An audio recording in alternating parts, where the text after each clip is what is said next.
Hello, everyone, and welcome to this Montreal Canadiens post-game show after Game 7 against the Toronto Maple Leafs. Make sure your audio isn't turned up too loud because woo! Let's go, baby! Go, Habs, go! We're going off to Winnipeg! They did it! They came all the way back from down 3-1 against the Toronto Maple Leafs, who still haven't won a playoff series since 2004 and have not won a Stanley Cup since 1967. Let's go! Woo! Woo! Oh, man. Oh, sorry if I just made you guys deaf there, but Carey, Price, Brendan, Gallagher, Corey, Perry, everyone on the Montreal Canadiens. Unreal. And now that the series is over, yes, Randy, woo! Now that the series is over, there's nothing that can be jinxed because now we can talk about how much of a choke the Toronto Maple Leafs are. Because, well, you know what? Let's before, you know what? We'll leave that to the end. Let's try to cover it all right here. After Game 5, or going into Game 5, let's be real. Like I said at my Game 5 postgame show, we had no hope whatsoever. Nothing. No hope whatsoever. But then overtime win in Game 5, overtime win in Game 6, and then Game 7. I predicted the Leafs in 7. I did, and I stood by it. Even when I was asked today by multiple Leaf fan friends, on multiple platforms, who's going to win tonight, I said, you know what, Leafs in 7, that was my original prediction, so I stuck with it. But the Montreal Canadiens, their experience of Tyler Toffoli, Corey Perry, Eric Stahl, their leaders, their captain, Shea Weber, Brendan Gallagher, who, guess what? His cardio wasn't there early in the series. Maybe his full health wasn't there early in the series, but now it caught up to him. He is healthier, but his cardio, his lungs, his legs are definitely there because Brendan Gallagher played a phenomenal game. And Austin Matthews was held to one goal, who scored 41 or 42 in the regular season. One goal by Austin Matthews this entire series. Sure, William Nylander got 5, I think. He got 1 tonight because obviously Carey Price can't have a shutout because we can't have all the nice things, but still. Austin Matthews was held to 1 goal. Mitch Marner held to 0 goals. And what was it? 3 delayed game penalties? He has 5 delayed game penalties in his playoff career. So it's more delayed game penalties by Mitch Marner. And the turnover that led to the Brendan Gallagher goal, of course. Oh, man. I'm going to try to get to all your comments. But again, let's try to cover this all from the top. First of all, I do have to mention, I even forgot to send my notes to myself. They're the things I want to cover. I like having that in front of me just as a backup. But honestly, to me, first of all, shout out to the essential workers. Shout out to the government of Ontario for getting something sort of right. They're still way behind in terms of handling COVID. They're still way behind in terms of, I'm schwitzing. They still have to, they have so much work to do in terms of cleaning up COVID, but they're heading in the right direction for sure. They're heading in the right direction, and they made the right choice to get 550 essential workers, frontline workers in the stands tonight. And I'll tell you what, thank you to the wonderful people in Midtown Toronto at the vaccination clinic that I went to today, because I got my first vaccine. Team Pfizer, baby, let's go. And just shout out to all the frontline workers and the ones especially that were able to attend the game tonight. That was nice to see. And also, let's be real, as much as I am outspoken about, against anti-Semitism and just against racism, I also have to pay tribute to the 250 bodies of Indigenous children that were found in BC, which they had a moment of silence before the game. So you have to acknowledge all of that. But now let's get back to hockey, man. In this game, first period, evenly matched, but you can tell this whole game, this whole series, that Jack Campbell was vulnerable. I've said this the entire series. Make Jack Campbell uncomfortable. Make him have to make a big save here and there for the Toronto Maple Leafs. And surely enough, even for evenly matched first period, sure, but turnover by Mitch Marner at the Leafs blue line, coming back the other way. Brendan Gallagher does the right thing, just snaps a quick shot right between the legs of Jack Campbell, and that was pretty much all the Habs really needed in this game, even though Nylander tied it up. But then also, Cole Caulfield with a little dipsy doodle behind the net, draws a hold from Pierre Engvall.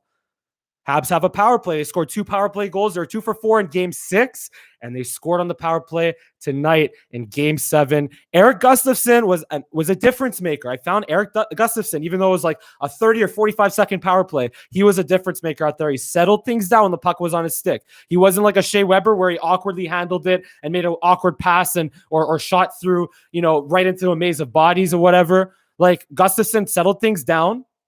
Suzuki shot through a screen, deflected off Corey Perry's knee, which in slow motion is like, oh, because it hurt him. But I don't think he cares about that because it went off his knee and in the net. 2-0 Montreal Canadiens. And of course, this fine gentleman right here, who in the post-game interview sounded like he didn't just play a 3-hour game 7, sounded more like he was just on a beach for the last 4 hours, just relaxing, having a margarita, in his post-game interview with Kyle Bukowskis, but he just again showed up big time. His $10.5 million was way more valuable than the 10.9 that Toronto's paying Mitch Marner and the 11.4, I want to say, that they're paying Austin Matthews on average per season. And of course, in terms of the Leafs, though, they were missing John Tavares. They were missing Jake Muzzin. Nick Foligno was clearly not at 100%. So we do have to bear that in mind. But that's still no excuse for Austin Matthews and not William Nylander, but Mitch Marner and Austin Matthews to put a donut in this game.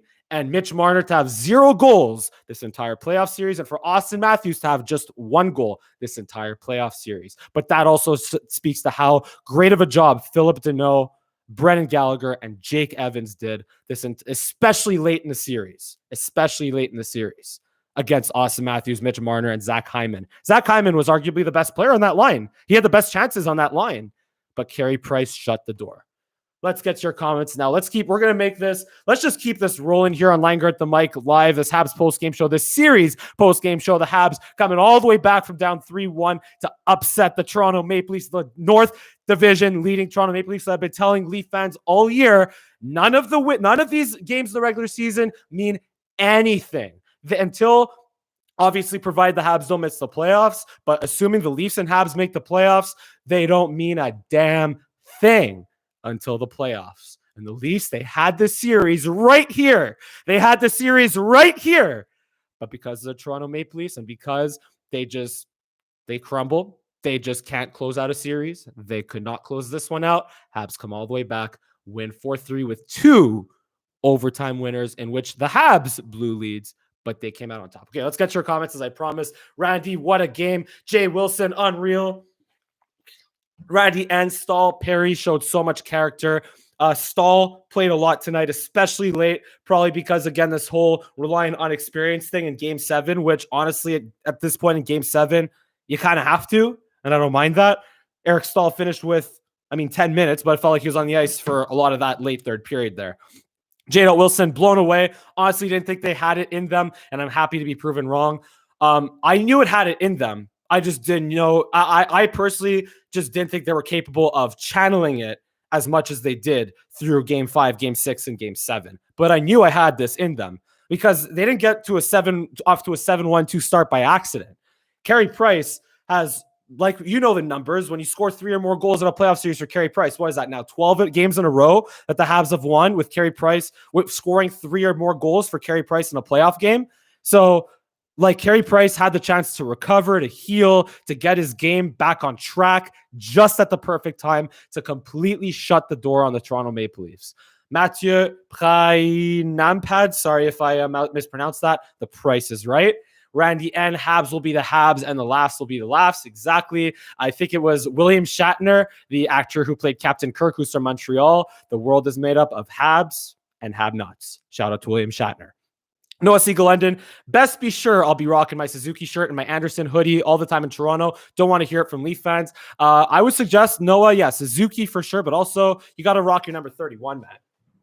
You got to rock your number 31 in Toronto because, also, I don't know, I have had so many superstitions. I don't know about you guys, but I'm extremely superstitious. And I have not been talking about it until now because they've worked. And I feel like if I talk about it, then it's going to make things, it's going to not work. Obviously, it has zero effect on the hockey game, but that's just the way I am as a fan. So just so you know, the Montreal Canadiens won all 4 of their games while I was here in Toronto, and they lost all 3 of their games while I was in Montreal. So sorry, mom and dad, who was in the comment section. There's my mom saying, Mama Langer saying the price is right. Randy N, love the Bergevin. Sorry, lost the spot there. I love the red suit by Bergevin. He's got to keep that red suit now. Yeah, I saw that in the pregame. That is a pretty flashy suit by Mark Bergevin. Noah Siegel ended. Now time to shut down Kyle Connor and Mark Scheifele.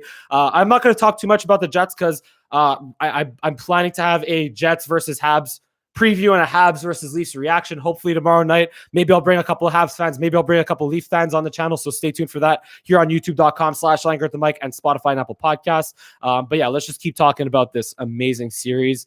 Randy and Bell Center rocking with the #1 fanatic fans. That's right. There will be at least 20. I like to think there will be at least 2,500 fans at the Bell Center going forward.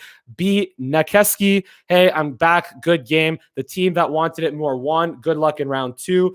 I wouldn't say the team that wanted it more because, look, the Leafs, they wanted it. They obviously wanted it. I think that Matthews and Marner wanted this a lot, but it's just they're just not – they just don't know how to handle the closing out a series. They just don't. Whereas the guys on the Canadiens, Carey Price, Shea Weber, Eric Stahl, Corey Perry, Tyler Toffoli, right? All those guys in the Montreal Canadiens, Brandon Gallagher now, they have been in these moments before in game 7s with the opportunities to close out playoff series, and they won tonight. They got it done tonight.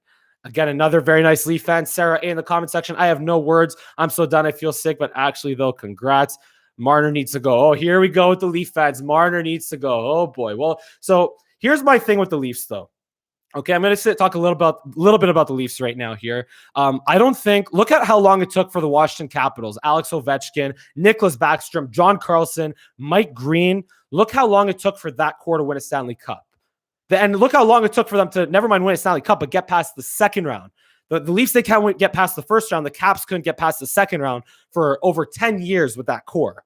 15 years, I think, with that core until 2018. So honestly – as much as this absolutely stinks for the Leafs and their fans, I will say they didn't have John Tavares in the series because of that freak injury, and thankfully he's skating. Just hope he's okay. Hope he rests and recovers this summer and that he is able to be okay from a human standpoint and a health standpoint.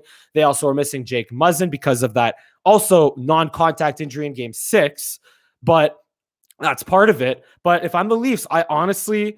I still, you have to, your fans are going to be all just, crazy and whatnot. But here's where Kyle Dubas, Brendan Shanahan, they have to be able to say, like, just to stay the course, because also Matthews and Marner, they're 25 and under. Matthews, I think, is 23 years old. I think I have that right here. Matthews is, 23. Marner's 24. So they have a lot of, their Stanley Cup window is still wide open. Stanley Cup window, Toronto Maple Leafs. But seriously, like, honestly, the Leafs, they have to figure out this winning a playoff series thing, but I also think they have a lot of time ahead of them to figure this out. B. Nakeski, Marner, and other assets for Eichel. All right. I mean, look, I'm just going to keep reading these Leaf fan comments. I mean, if you want it for your own levity and entertainment, sure. I mean, keep bringing it on, Leaf fans, in the comment section there. Sheldon, I was listening to Rock the Sweater the whole day. I wasn't listening to Anakin Slade or Loco Locas or anything because I was just extremely superstitious, and I just want to make sure that the Habs just won this series first, but definitely going to rock the Habs flag on the car now. Definitely going to rock Loco Locas. Definitely going to rock Anakin Slade, rock the sweater. 25 feels a little like 93 because why not? And even if the Winnipeg Jets sweep the Habs in this second round, honestly, who cares? The Habs beat the Leafs for the first time in their first playoff series since 1979. So good for them. That's all we needed. Sheldon, did the Habs break some sort of record of winning the most series by overcoming a 3-1 deficit? Sheldon, honestly, that is a tremendous point. Obviously, they came back from a 3-1 deficit against the Washington Capitals in 2010 with Yaroslav Halak. They came back against the Boston Bruins in 2004 with Jose Theodore. So, but Sheldon, do your research on that, or maybe the two of us will maybe do our research on that, and we'll come back to you on that. And also, shout out Sheldon Weisberg for predicting the Habs in 6 on our podcast last week. Maybe he'll be on our podcast tomorrow night. Who knows? We'll see. Jonathan Lang, Papa Langer there. Turning point in the series is when Marner shot the puck over the glass in Game 6. I would say the turning point in the series was probably Cole Caulfield's overtime winner. Sorry, not Cole Caulfield. Nick Suzuki's winner in Game 5, honestly. Sarah at Papa Langer. Marner shooting the puck over the glass shows he's ready for golf season. Yeah, exactly. That was a nice little sandwich into the 300 section at the Bell Center there, of course. Shazad, Corey Perry plus Josh Anderson greater than Joe plus Spezza. And here's what I will say. So Josh Anderson, I find that Josh Anderson, if it wasn't for Game 1, he just went in the series. Maybe he's not fully healthy. Maybe having like 10 hits a game takes a toll on his body. I don't know. But he had a perfect chance in the first period with Byron saucering it over to him.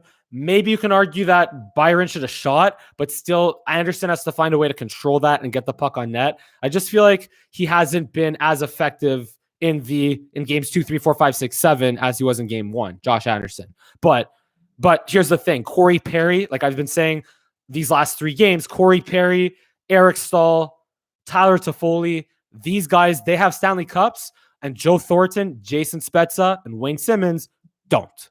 And when you talk about experience, in the playoffs especially, that matters.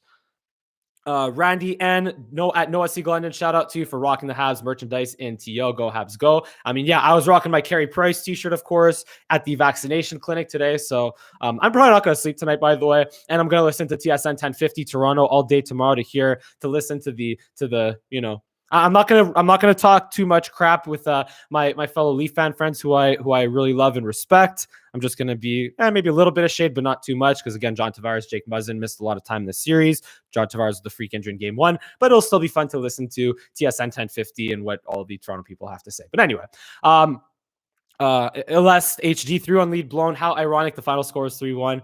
That's very ironic as well. Yeah.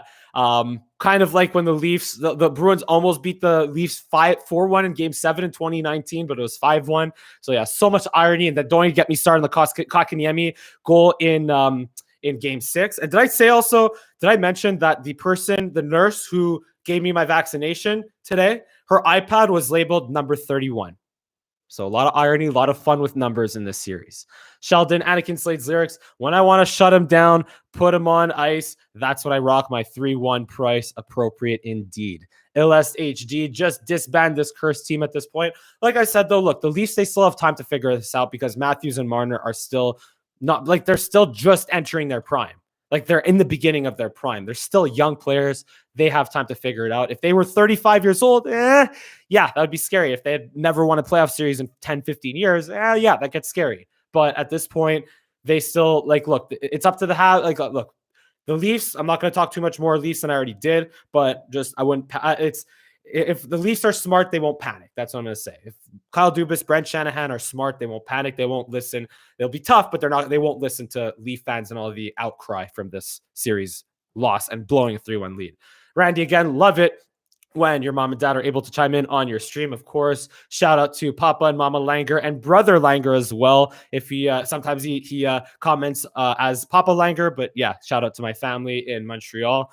Habs showed up. Leafs have too much pressure of a city where they have been expecting a winner since, well, I wasn't even born since the Leafs won. And my parents were just a couple of years old as children when the Leafs won last time. So yeah, Randy and Sheldon Weisberg well said. LSHG Game 7 curse is real. Don't at me. Sarah A, they just choke and make mistakes during the playoffs. End of story. I mean, yeah, that's what's been so far. But to me also, like I've been saying, Jack Campbell, very vulnerable, good in the regular season, put up good numbers behind a good regular season team. But when it came time to go up against Carey Price and have to outplay Carey Price playing at a godlike level, not up to the task in his first appearance in the Stanley Cup playoffs. And Randy and Stanley Cup window, too funny Langer. I mean, yeah, look, I'm just trying to play a little devil's advocate for Leafs here. At least we beat the Leafs. Randy's comment here again. At least we beat the Leafs and just watch Toronto be on low for the entire summer. Yeah, I mean, look, that will be fun. It'll be fun until the Leafs eventually have a good regular season, make the playoffs next year, and have another chance to win maybe a playoff series and eventually lose in the first round again. But let's enjoy it for these next 12 whatever months or 11 months. Sheldon Weisberg, thanks for the shout out. Habs for life pour toujours les Canadiens. Yes. Randy, and hoping there is no letdown in game 1 against the Jets. So I think there will be a letdown. And honestly, I don't mind. The Habs had a letdown against the New York Rangers way back when. They had a letdown against the Pittsburgh Penguins after that game 7 in 2010. But that means it's just a matter of how quickly they can recover. Also, does Alexander Romanov get into the game? Now's a chance. Romanov, you can play Romanov now, because it's not a game 5, game 6, game 7 with your season on the line. So if there's a time to play Romanov with Weber, Petrie, and Sherratt, who didn't play as crazy minutes tonight as they did the other night. By the way, Ben Sherratt is a warrior and a half.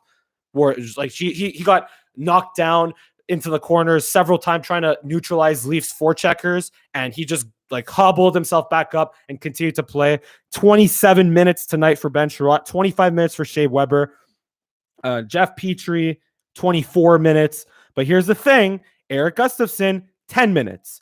Brett Kulak, 12 minutes instead of 6 minutes. And I think in the long run, the Habs were running around their zone a little bit in the second period. But when it came to shutting down the Leafs in the third period, they were able to do so because their D-men, they were tired, but they weren't as gassed as they were in game 6. Sal Tyson, hey, how are you? Fantastic. Randy and Sherratt also played huge, just like I mentioned. Martin and Matthews, 1 goal total in 7 games. Yep, already mentioned that. Sarah, all those healthcare professionals in the crowd, and not one of them could prevent the Leafs from choking. So here's what's funny, though. With those 550 fans, you had that meme of a Habs fan before Game 6 saying how 2,500 fans will feel like 25,000. And I tweeted at Mike Langer that the 550 fans at Scotiabank Arena will sound like 50, not 550. And that was kind of it, because for some reason, the team, I mean, Sarah, you can also comment on this. The team at the Scotiabank Arena decided to still pump in crowd noise, even with 550 people in the stands that were fully vaccinated and close together. And when you have people close together that you'd think would make, a good amount of noise versus 25 versus if they're all spread out. So I don't know why Scotiabank Arena still pumped in crowd noise over the Leaf fans. So whatever. That's you can maybe answer that, Sarah, in the comment section. Good luck in round 2. Randy N, great quote on adding at Sarah.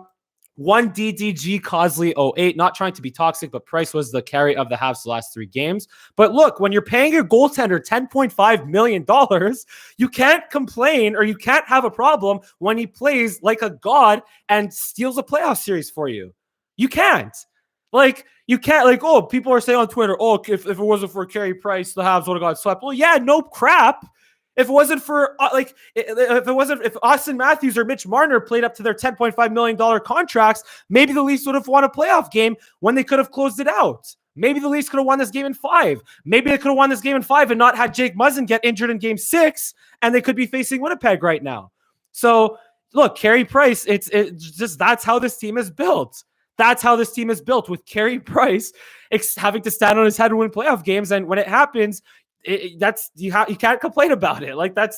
We know very well that Carey Price has been the best player on the Montreal Canadiens for the last, probably since 2011. So, I mean, maybe not in the regular season, but at least in the playoffs, 100% in the playoffs.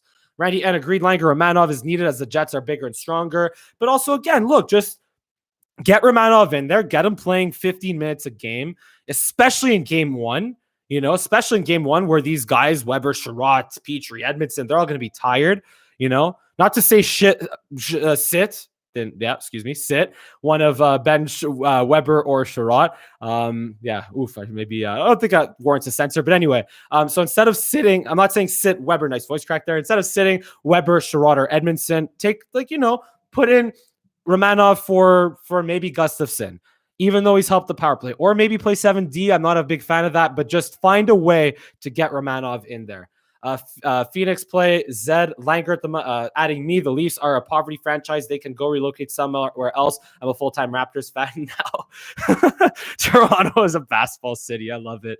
Oh, Leaf fans just, losing their minds. I mean, that will be fun. That will be fun to observe as a Habs fan living in Toronto here. But look, again, my message to Leaf fans is just, I know you're not going to listen to me, but don't panic. You cannot panic. The Chicago Cubs, after 100 years, won a World Series in 2016. The Vancouver Canucks, after failing to beat the Chicago Blackhawks multiple times in a row, Alex Burrows, the Habs assistant coach, scored the overtime winner to send to at least propel the Canucks to the Stanley Cup final. They lost to the Boston Bruins, but at least they got to the Stanley Cup final and got past their demons of the Chicago Blackhawks.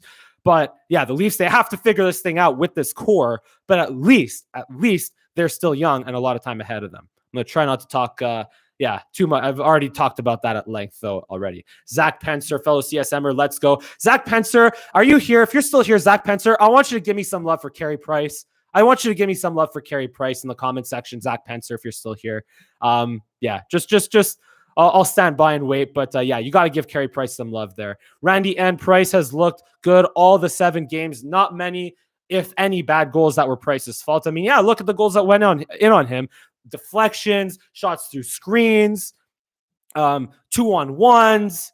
Just Price did not get beat cleanly by a shot probably since game 4, if I'm not mistaken. Probably since game 4. So, Zach Pencer, I hope you've hit on Danault. That guy was a star all series, most underrated guy in this roster. I might not have hit on him tonight yet, maybe at the beginning when I was still on like an emotional high and just like crazy. But Phillip Danault, he was one of the guys with Brendan Gallagher who early on in the series was, I think, still not fully there from a health and a conditioning standpoint. But as this series went on, Phillip Danault is a huge reason why Auston Matthews and Mitch Marner went 1 goal in 7 games between the two of them. Do not forget about Phillip Danault. And he's going to be a free agent after this year. And I think he just might have earned himself another contract. Maybe not 6 years at $30 million, as was reportedly offered, or somewhere in that ballpark in the offseason. But you got to consider, does Phillip Danault get another contract? Maybe. And then also a big thing was his faceoffs. Huge with his faceoffs. Struggling early in the series. Matthews was dominating Danault in the faceoff circle early on. Curious to see what it was tonight. Tonight was 15 for 26, over 50% in 19 minutes of ice time. No points in the series from Phillip Danault, but who cares? Because him, Gallagher, Evans, Tatar, when Tatar was in the lineup, held Auston Matthews and Mitch Marner to 1 goal combined. And coming back up the comments here. Sheldon Weisberg, it really says something about the Leafs disappointing people when Steve Dangle says he may not be able to do LFR next year because of the stress. So Steve Dangle is a very nice Leaf fan. He's a famous and a celebrity Leaf fan, but he is a very nice Leaf fan, a very real Leaf fan, a very honest and entertaining Leaf fan. But I'm going to watch. I'm also going to be interested to see what he sees, honestly. Top Shelf, hey man, go Habs go. Shane, go Habs go. Phoenix play X. The Leafs are a Knicks Clippers hybrid. I guess. Shane, Price is a star. Top Shelf, the price is right. Thank God for Price. Go Habs. Shane again.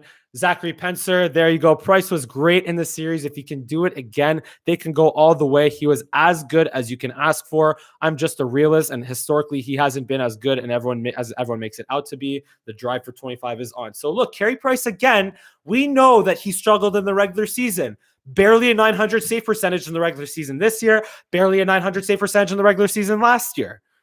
But in the playoffs, I don't have the stats in front of me, but all you have to do for Carey Price is score 3 goals. That's it. And you'll win because that's how good he is. And again, like I said, post-game, he was I feel like his blood pressure does not increase with the stakes of a hockey game. Just doesn't. Like I said, post-game talking to Kyle Bukowskis as if it didn't sound like he was on, playing a game 7 for the last year. It sounded like he was on a beach. So anyway. Guy Major, who would have thought Hellebuck and Price, 2 best players in the North. So that's going to be a very, very fun matchup against the Jets. Connor Hellebuck versus Carey Price, of course. There were Phoenix play Z. There were 500 health workers at the Leafs game tonight. I guess they were there in case all players end up choking. Yeah, there you go. That's a good joke there. I like that Phoenix play Z. I think there was another tweet from someone on my timeline as well from a Habs fan. But good thing that those healthcare workers on hand for the Leafs choking. I love it. Randy N. Just making sure I keep in track of the comments here. Do you think Danault will be signed by the Habs? He deserves it after stopping Matthews. Yeah. So here's the thing, though. You have to clearly define Danault's role. And he has to accept the fact that he's not a perennial 50 or 60 point player. He got no points in this series. Just he has to understand that that is his role, and that you have the development of Jesperi Kotkaniemi and Nick Suzuki and even Ryan Poehling at the center position are more important than Philip Deneau. So, yeah, I think he earned another contract, but he also has to have his role very clearly defined in this organization if he's going to stay with the Montreal Canadiens. Silent Tyson, what's happening to Tatar? Very simple. Tatar's not a playoff guy. Look, you always hear from people saying there are guys that get you through the regular season to the playoffs, and there are guys that get you through the playoffs. So there are guys that get you to the playoffs, and there are guys that get you through the playoffs. Tatar is one of those guys that gets you to the playoffs, but not through the playoffs. So I don't think he gets another contract. Top shelf, go Habs, go baby. Yes, sir, indeed. Shane, I would give Philip Deneau $20 million over 4 years. Randy, what's the math on that? 5 years I guess that's fair. Give some time for Kotkaniemi and Poehling to develop, sure. And that's a $5 million cap hit for 4 years.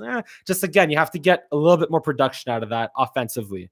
Randy, and seriously, it looked like the Leafs team were frustrated by Price's incredible saves. And yeah, like I said after my post-game show after Game 6, if there's anything that the Habs could hang their hat on of all the other leadership intangibles coming into this Game 7, it's the fact that Carey Price is just in the Leafs' heads, plain and simple. Mathieu Prajnanpad, again, sorry if I'm not pronouncing that correctly. Perry was good. I think Perry at this point is a point per game player in Game 7, so huge get by the Canadiens. And obviously he was unreal for the Dallas Stars in the bubble last year. Sheldon, Carey Price this series is chilling, literally wins in the last 3 games. And after each victory, he calmly skates to his teammates to congratulate them. I mean, yeah, like he didn't even celebrate after Kotkaniemi's overtime goal. Here we are. He just blew a multi-goal lead for the second game in a row. And you score an overtime winner after basically killing a penalty the entire overtime period. And Carey Price's reaction? Just picks up his water bottle off his net, skates into the madness of the celebration. Nothing more than that. What's it called?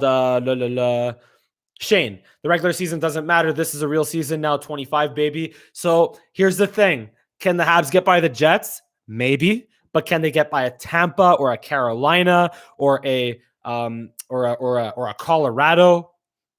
I don't know. I don't know about that, but they beat the Leafs. And honestly, for this young group of guys that isn't even, you have guys, again, a team of guys past their primes and guys that haven't entered their primes yet.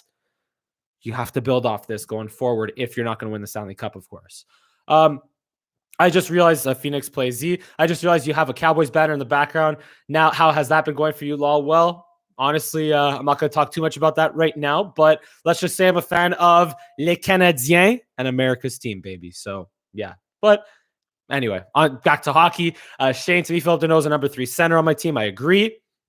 Sheldon Weisberg, Bergevin, or Terrien said that thing about getting to versus getting through the playoffs when Briere was signed. Exactly. Briere was a guy who assisted on 2 overtime winners in that 2014 playoff run. And he also had a goal and assist in Game 7 against Boston. Jonathan, Papa Langer there again. Galley, great, really great. Stepped it up as the series went on, especially in the discipline department. Whole team really did a great job avoiding penalty minutes later in the series. Big difference maker. And yeah, just team discipline was there. And like I said, just look, Gallagher really stepped up later in the series, of course. Shane, I would let Tatar walk like him. He wasn't produce enough. And I would say that, like, look, if Ryan Poehling, maybe you can, I wouldn't love Ryan Poehling on the wing. I feel like you want him to be that center that you drafted him for or drafted him to be. But I would say Tatar's spot on that in the top 6 is definitely replaceable, or the top 9 is definitely replaceable. Randy, and let's the other forwards get in on the action, like Anderson, Caulfield, and Gallagher. So here's the thing with Caulfield. He's been creating so many things this series, but when the Habs had like a 3-on-2 or a 4-on-2 in the second period, where it went, I think, from Toffoli to Caulfield, but Caulfield dropped it to Petrie and Campbell to make a great save. But I don't know if Caulfield maybe saw too much traffic in front of him, but I would have liked Cole Caulfield to shoot there, honestly. But he'll continue getting better, and I think he's just, again, a matter of time for him to break through. He obviously made the great play to jump Alex Galchenyuk's pass in Game 5 to go, tic-tac-toe with Nick Suzuki for the overtime winner. So, yeah, Cole Caulfield, he'll just keep getting better. Shane, to me, we have a great GM. Congratulations. So there's still there still needs to be a bit of a change in philosophy in the organization. Like, here's what I will say. I don't think I've mentioned yet.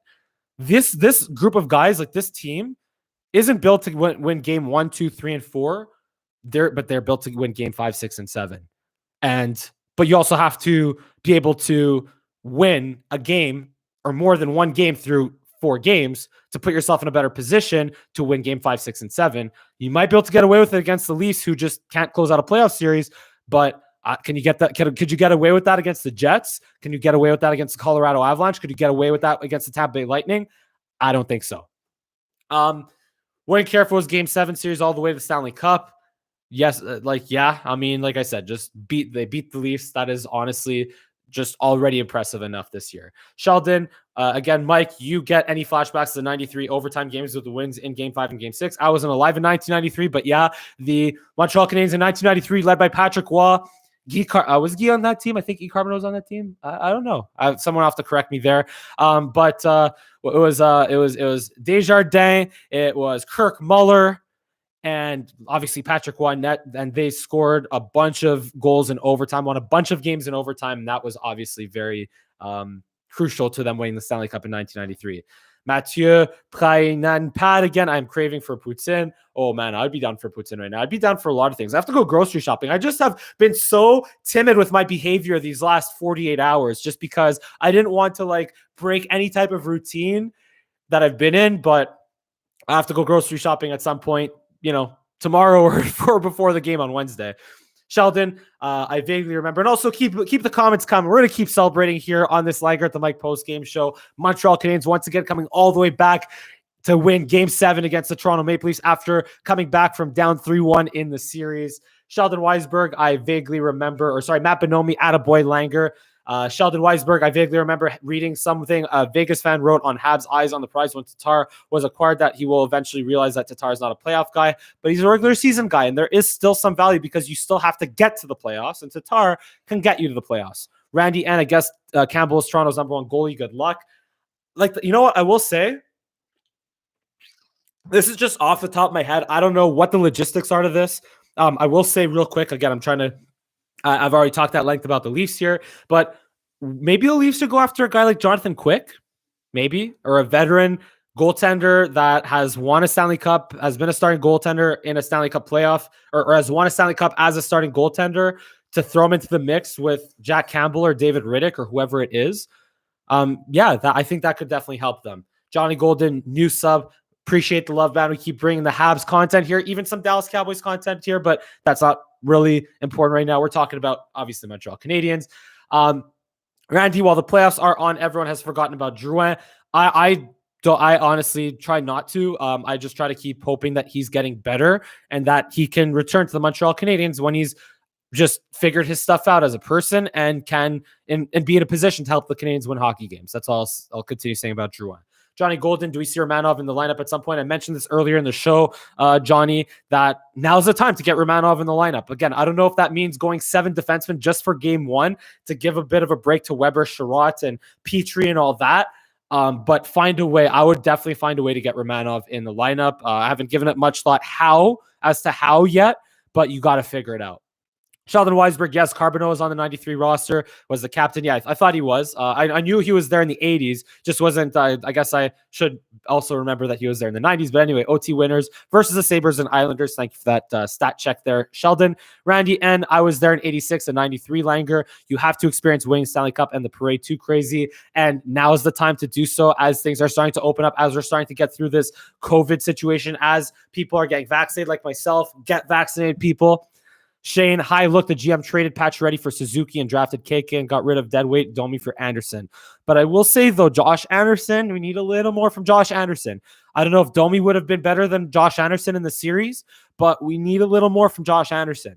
He was great in game 1, but needs to be better. He has to be better over the course of an entire playoff series. Couple of other things I want to get to. As usual, just keep the comments going here, guys. Keep the comments going in the comment section. I'll keep reading them all. Just going through my notes here to see if there's anything else that I want to mention that I have not mentioned before. Kotkaniemi, Kotkaniemi's game tonight. Hopefully he keeps getting more opportunities. Byron Anderson, already mentioned that. Sherratt and Sherratt is just one tough SOB. Petrie intercepts break from Nylander. Nylander almost had a breakaway in the first period, but Petrie read that perfectly and intercepted that when it was still 0-0. Price also made a huge save in the first period on Morgan Rielly, which he would have gotten scored on because Price, when he's struggling, gives up a lot of 5-hole goals. But just like we saw him rob Austin Matthews in game 1 5-hole, we saw him rob William Nylander tonight. It was Rielly that he robbed tonight. Habs did a great job also back checking tonight, not giving too many odd man rushes up to the Leafs. And when the Leafs did get their odd man chances down low, Price was there. Get back to your comments here. Randy, watching the fans go nuts near the Bell Center right now. And it's exciting stuff in Montreal. It's really, really exciting to see fans and people back in Montreal, kind of a sense of normalcy there for sure. At the Bell Center in downtown Montreal. Stay safe though if you're out there, of course, because things could get a little rowdy in downtown Montreal in the Habs won a playoff series, as I'm sure they would have here in Toronto if the Leafs won. So stay safe if you're out there for sure. And there was also an ugly incident after the Game 6 victory. I don't want to mention that too much, and I don't want to speculate because I don't. Anyway, just be careful out there if you are out there. Sheldon, at least Anderson can play the wing. Domi is no good there. I mean, look, Josh Anderson can't play center though. Randy N, let's celebrate. Agree with you. A Habs win against the Leafs is satisfying enough already. 2,500 fans made a difference for game 6. It didn't at first, but down the stretch, I really think, it made a difference at first because the Habs they had their legs, but they still couldn't score early on until they got the 2 power play goals in the third period. Corey Perry, again, just point per game player. I think at this point in game 7s is phenomenal. Price, I will say Price, what he just keeps doing well is just tracking pucks through traffic. Does a phenomenal job tracking pucks through traffic there. And also even late, like there was a save you had to make on Justin Hall in the second period, tracking it. Price was just, when he's on his game, it's just him reading the play is just fantastic. Reffing, for those that want to complain about reffing all the time. Look, there was a Stahl got away with a hold on, I think it was Engvall at one point. Then Engvall got called for a hold on Caulfield, but they're just reffing goes both ways. And also there was a Mikheyev that got tripped, but then then they still got the power play when Weber interfered with Foligno. So just whatever. Reffing, you know me, I don't complain about reffing. I don't like to make reffing a big storyline because it evens out both ways. So yeah. And that is pretty much it. We'll get to a little bit more of your comments. Couple of last ones here. Michael in the comment section, Leafs fan here, and just want to acknowledge that the Leafs are terrible. But Mike, I'll just keep saying, Matthews and Marner, they blew it again, but they're young and they still have a lot of years ahead of them to figure this out. Randy Stahl and Evans and Kotkaniemi look strong for checking. Yes. Loved Kotkaniemi. He almost caused a turnover in the neutral zone where he failed to handle a pass, but they're just still Evans, especially on the forecheck, phenomenal. Randy and Habs are Canada's team, not the Leafs. I mean, I say they are. I mean, they are Team Canada since they have Corey Perry, Eric Stahl, Shea Weber, and Carey Price. So from that standpoint, they're Canada's team, of course, or they're Team Canada. For sure. Shane, the Leafs are a good team, but Price played better than the kids stepped up. Absolutely. Roger Delaney, Stahl looked good tonight. Yeah, Stahl was pretty steady tonight, I will say. He was steady. He was steady, did his job, wasn't a liability defensively. And I feel like not a lot of people were not a lot of Habs were defensively liable tonight. And I love what Toffoli said before the game in the preview, in the pregame show with I think it was Kyle Bukowskis again, saying how he was just everyone in the room wasn't really tight. They were just loose, having a good time, knowing what they needed to do. And I feel like when you have good leadership in your locker room, that's what helps you in moments like this. Sheldon Weisberg, also by virtue of the name of Stahl. Yeah, I guess, because if you're saying that he stalled the Leafs top players, I guess, sure. But anyway, on that note, or one more comment here from Randy, the Jets are a different animal than the Leafs. Hope the Habs make good adjustments. I am expecting a letdown in game 1. I really am. But hope Romanov gets in lineup. Hope the Habs just don't have too much of a letdown, or let the letdown goes in game 1, but not game 1 and game 2.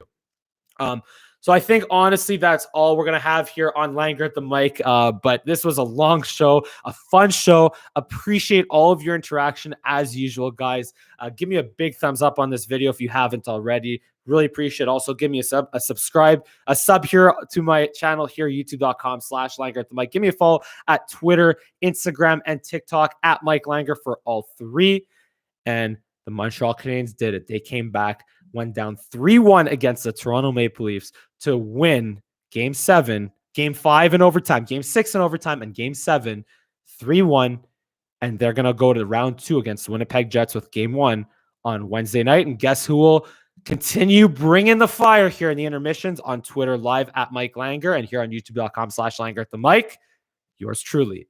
I'm going to keep bringing the heat here on youtube.com/Langer at the mic in the rest of this Habs playoff run. Expect the unexpected, just like Randy saying there in the comments. And on that note, thank you so much for watching. And I look forward to seeing you again next time. Go Habs, go, baby. Let's go.